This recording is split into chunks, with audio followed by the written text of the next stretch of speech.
Hey guys, what's going on? This is ggurface and I'll be talking about a game between MorroW and HuK. MorroW is playing as the light blue Terran player at the 12 o'clock position, and HuK is playing as the red Protoss at the 6 o'clock position. The map is Lost Temple. This is game number 1 in a series of show matches between these two players, and just some friendly banter between the two players right now. Before this game gets started, I want to thank Sean for letting me know about this match. Thank you, hugs and kisses in a totally non-gay way, not that there's anything wrong with that. I love you guys and girls, and you are why I do this, and I want to thank you for reminding me to do this, as it was a very busy week for me. If you guys haven't noticed, Final Fantasy XIV has gone from closed beta to open beta, but that's what I've been doing. That's what's going on recently. And we do see a probe is heading up across the map into the second Xel'Naga watchtower, and this probe is dancing, turning the tower on and off, and now maybe he's gonna do a spin for us. And yes, this probe thinks he's a barbarian. He's actually whirlwinding the Xel'Naga watchtower, and HuK wants everybody to check out the probe that is just spinning in a little whirlwind. And he's also having a little conversation with himself and says, "We get it. It's a whirlwind." He thinks he's a barbarian. This isn't Diablo 2, but this is Starcraft. Same company, Blizzard. Woo! I love Blizzard. In any event, we do see a gate is going down, as well as refinery along with barracks at the moment. Oh man, I can't wait to see more of this game because it has gone off to a pretty interesting start so far.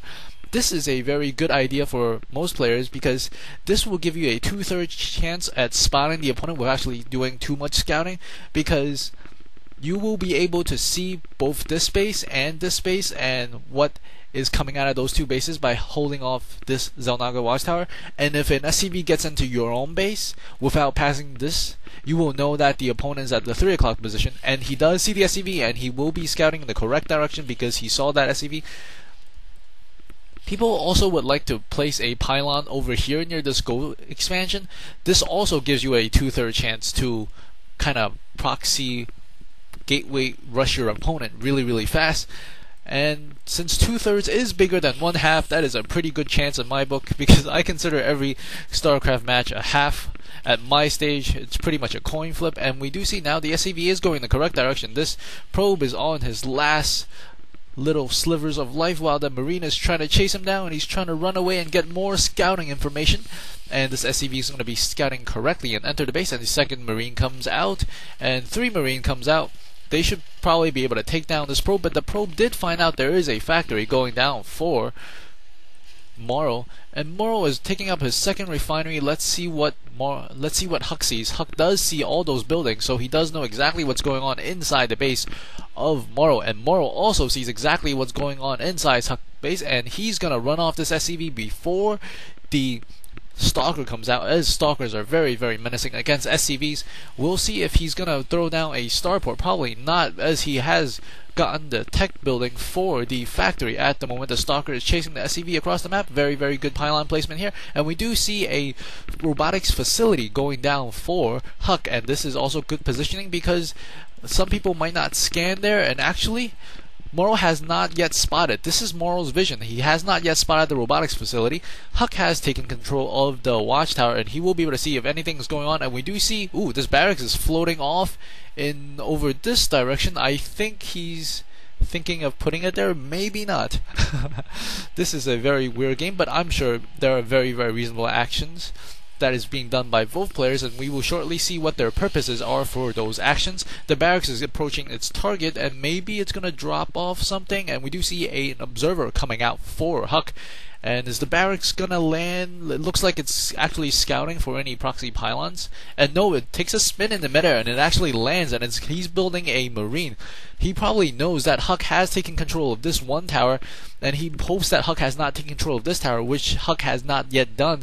And he might be able to sneak this Marine by. Ooh, actually, as I'm saying, HuK is actually putting a Stalker on the second control tower. Very smart. Anticipating MorroW is going to do something funny just like this. The reason why MorroW is doing this is because the Marine is only cost 50 minerals, whereas a scan is about 200 to 300 minerals. There's a disagreement on how much exactly a mule is worth instead of a scan, and this Marine's gonna run, try to get inside the base, while pretty much at the same time HuK is exploring to see if MorroW has taken the natural expansion, and The SCV, I mean not the SCV, the Marine is running, but he actually got caught by the Stalker, and he will go down. This SCV also wants to get a view.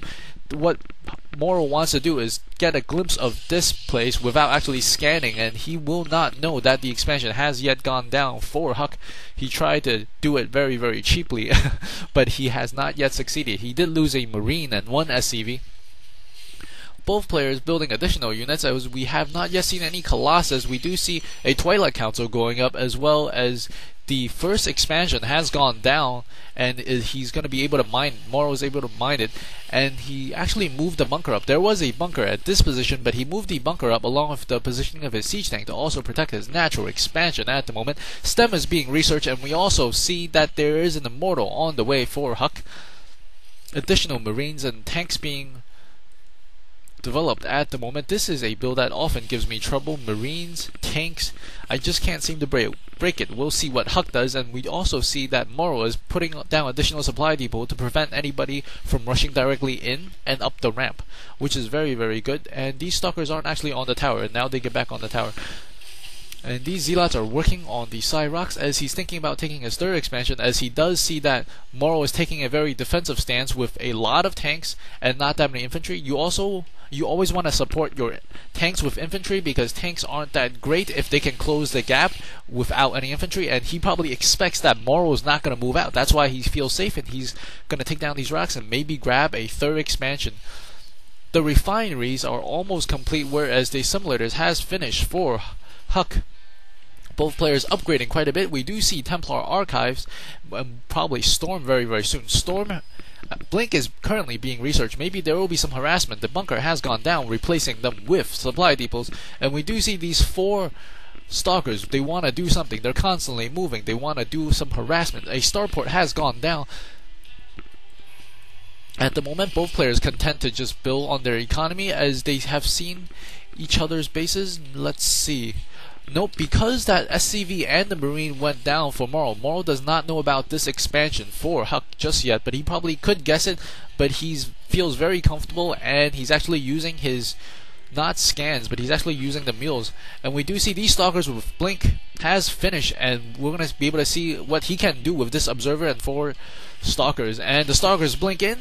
MorroW does not have vision of this just yet, and he's going to be able to take down this refinery. Taking down refinery is actually a very, very good way to sort of harass your opponent without risking too much, especially from the high ground. And now he's actually gone in, and we'll take a look at the blink meter as he needs this to recharge and run away. He did take a couple of SCVs down with him. As I was saying, refineries cost a lot of minerals and 30 seconds to build, so you're actually setting back your opponent quite a bit. And now he's moving his units, trying to trap these 4 Stalkers. You never want to lose Stalkers as a Protoss player. We do see Storm has finished, and he's actually now researching the amulet, and this barracks has come over. He really does not want to use a scan. He wants to save every single mineral, and these Stalkers are blinking it out of there, making across this gap. This Stalker did miss the blink, and there are additional Marines here getting ready to engage the Stalkers, but he could probably bring the Observer over and blink out once again if yes, he's actually bringing the Observer. Very, very nice play by both players currently. One trying to contain, one trying to just run away, and wow, he escapes with all 4 Stalkers. An additional command center going down at the middle at the moment.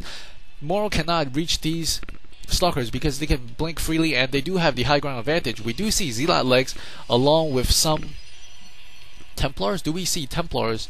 Yes, we do see 2 Templars at the moment for HuK, as a massive Marine and tank army is getting ready to push out. Maybe he will even get a Raven. A Ghost is coming out along with Zealot legs, and these 4 Stalkers very, very menacing. With their shields recharged, we'll be able to catch this Hellion. Yes, he does catch the Hellion. And let's take a look at MorroW's view. MorroW still has no information about what HuK is doing. HuK is doing very, very well, preventing any information from being leaked to his opponent, and he's gonna come out and he should really snipe. He snipes 1 Ghost, and he's gonna be able to take down a 2nd Ghost. No, he's actually forced to retreat, but he does keep his 3 Stalkers now. We do see infantry level armor 1 is currently being researched. He did lose 2 Stalkers, but he traded it for 1 Ghost, and this 2nd Ghost is almost dead. And this Stalker, have they spotted that medevac? They spotted the medevac. They could take it down. No, he actually chooses to go up. And we do see ground armor level 1 pretty much negates the infantry weapon 1. And now they're going to try to take down this medevac that's in the middle of nowhere, and he does manage to take down